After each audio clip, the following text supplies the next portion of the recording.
All right, let's dive into one of the most, shall we say, intimidating cards in the entire tarot deck, the Ten of Swords. I mean, you know the one. Its image alone can send a shiver down your spine, right? But what is this card really trying to tell us? I mean, with 10 swords sticking out of a person's back, it's no wonder this card has a reputation for being, well, the worst one to pull. But here's the thing. Its message is so much more complex and honestly more useful than just a simple warning that bad things are coming. So, let's break it down.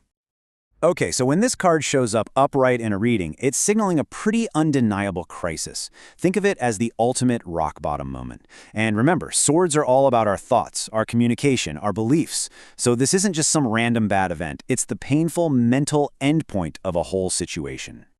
And the key words here are definitive and finality. This isn't about something that might end. Oh no.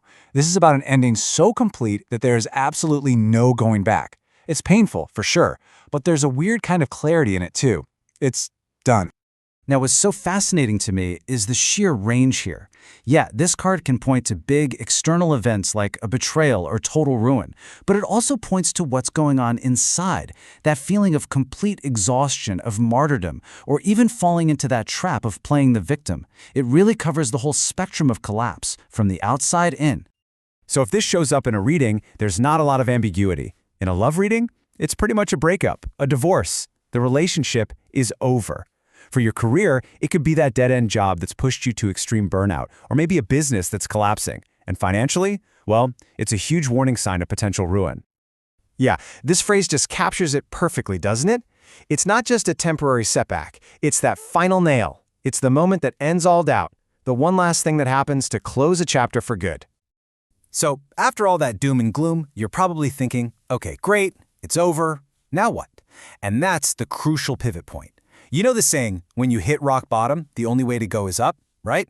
Well, the card wants us to consider another possibility too. And that brings us, naturally, to the reversed card. Now, when the Ten of Swords appears upside down, it's not a simple flip from bad to good. Not at all. It actually presents you with a critical choice, a real fork in the road between two very, very different paths.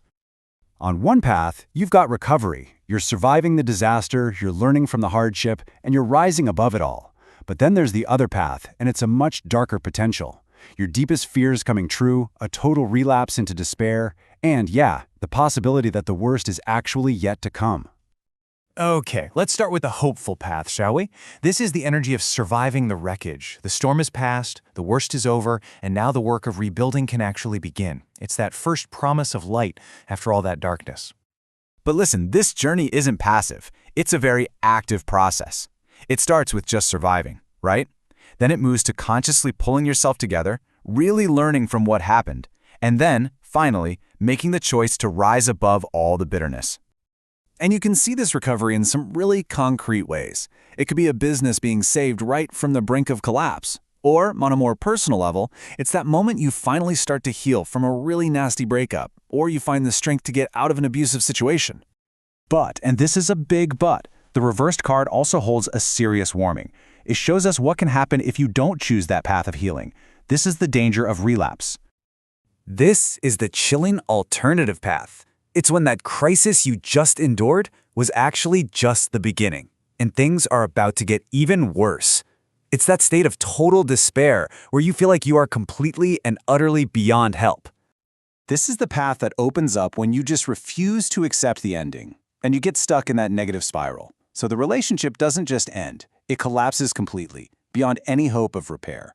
You don't just leave the terrible job, you let it push you over the edge into a total breakdown.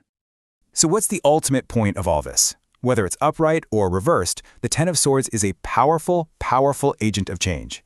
Its whole purpose is to guide you from ruin all the way to the potential for rebirth. And that right there, that's the hidden gift of this card. Because surviving a Ten of Swords moment, no matter how painful it is, equips you with something absolutely invaluable, a deep, earned wisdom and a powerful empathy for other people who are suffering. See, at the end of the day, the devastation itself isn't the point. The emptiness that's left behind is. The Ten of Swords creates a void. It brutally clears away everything that wasn't working to make space for something new, something more authentic, to finally grow. And really, this card forces us to ask a very fundamental question. When something ends, is it just a curse? Or is it the clean slate you desperately needed all along? The Ten of Swords reminds us that how we answer that question, well, that's entirely up to us.